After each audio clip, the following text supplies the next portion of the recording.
Alors c'est parti pour la section responsive web design. Qu'est-ce que le responsive? Responsive, c'est un mot en anglais qui a été traduit en français par réactif, si je ne dis pas de bêtises. Et c'est donc une façon de créer des sites, des applications qui vont s'adapter à tous les écrans. C'est-à-dire qu'ils vont pouvoir être visibles correctement par tous les écrans. On va pouvoir voir un site par exemple en taille écran d'ordinateur, tablette ou alors petit écran d'ordinateur également et téléphone mobile.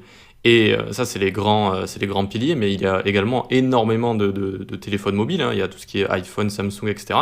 Et à chaque fois, c'est des tailles différentes. Donc, il faut essayer de s'adapter à tout ça le plus possible. Donc voilà, tout ce qui est, même les télés, etc. Il y en a qui regardent des sites, qui vont sur Internet même avec leur télé. Ensuite, donc, comment on peut arriver à faire tout ça? Eh bien, c'est un ensemble en fait. Il faut penser au responsive comme un ensemble, une sorte de grande boîte à outils où vous avez plein d'outils qui peuvent être des propriétés, qui peuvent être des valeurs, des unités de mesure. On dispose par exemple, comme j'ai écrit ici, de min et max width et pareil avec min et max height. Ça, on va y revenir juste après dans quelques vidéos là, qui vont nous permettre de faire facilement déjà du responsive assez complet, rien qu'avec ces propriétés-là. On va avoir les unités aussi qui vont pouvoir être relatives à quelque chose, le pourcentage, VH, VW. On les a déjà vus, mais on va les revoir ici dans un contexte d'utilisation, donc de création responsive. On a des balises comme la balise meta responsive, on va également la voir juste après. Très important, on a des modes de positionnement, comme on verra plus tard Flexbox et CSS Grid, qui vont nous permettre de placer des éléments, mais aussi liés avec notamment les media queries qu'il y a juste en dessous, de faire vraiment des créations très responsives plutôt facilement.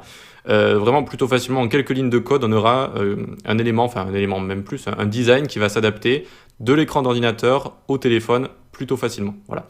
Donc pour l'instant ici on va voir vraiment les bases, c'est-à-dire ici donc sur ma souris on a les propriétés de base, les unités relatives on va revenir un petit peu dessus, balises et les media queries. Qu'est-ce que c'est que les media queries?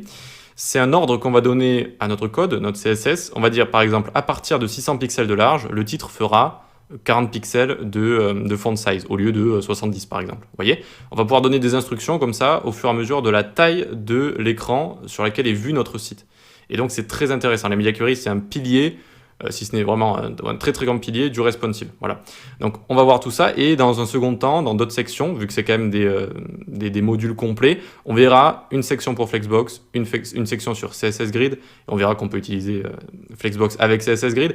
Et quand on verra ces sections-là, eh bien, il y aura une partie dans chacune de ces sections où je vous montrerai que ces modes de positionnement, de toute façon, ont été pensés pour pouvoir faire du responsive facilement. Ils servent à positionner des éléments facilement, mais aussi à faire du responsive. Voilà. Donc, pour l'instant, eh bien, c'est parti. On va pouvoir voir comment faire du responsive avec des propriétés, des unités et les media queries. À tout de suite.